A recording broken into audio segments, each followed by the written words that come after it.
Every year, thousands of people die from the influenza virus. To mitigate death counts, medical facilities must be adequately staffed.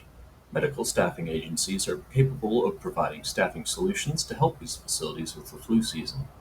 Upon examining various demographics, we were able to determine that the vast majority of flu deaths occur in people aged 65 and over. Through our analysis, we have found that there are a few states that make up a much larger percentage of flu deaths than others.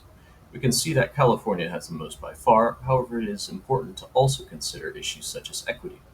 While flooding resources and staff into California may very well drastically reduce nominal deaths in the state, it is important to also consider situations such as those found in Wyoming.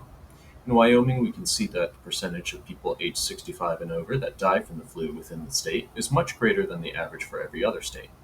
This means that a much greater percentage of Wyoming's vulnerable population are succumbing to the flu than other states such as California.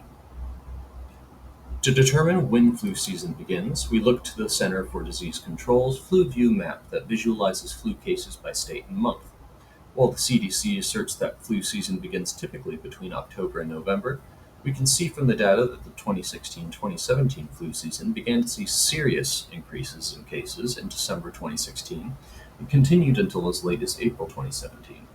We are also able to see that certain states have far more providers than they do flu deaths in the vulnerable population. The two states with more deaths in the vulnerable population than providers in the state are California and New York. In order to supplement the number of providers in these states, we will relocate providers from Virginia and Louisiana, as they have the greatest disparity favoring number of providers to number of deaths in the vulnerable population. The number of flu cases starts to rise in October. In the beginning of October 2018, we should be prepared to relocate approximately 500 providers to California and 1,200 providers to New York.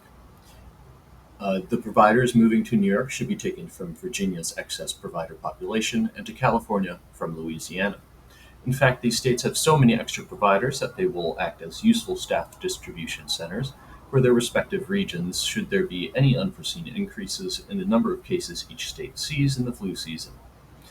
In order to provide such real-time staffing solutions, we will need to continue to monitor the CDC's monthly reporting of flu cases on their Flu View map, as well as monitor monthly reporting of nominal deaths, as well as percentage of deaths in each state's vulnerable population.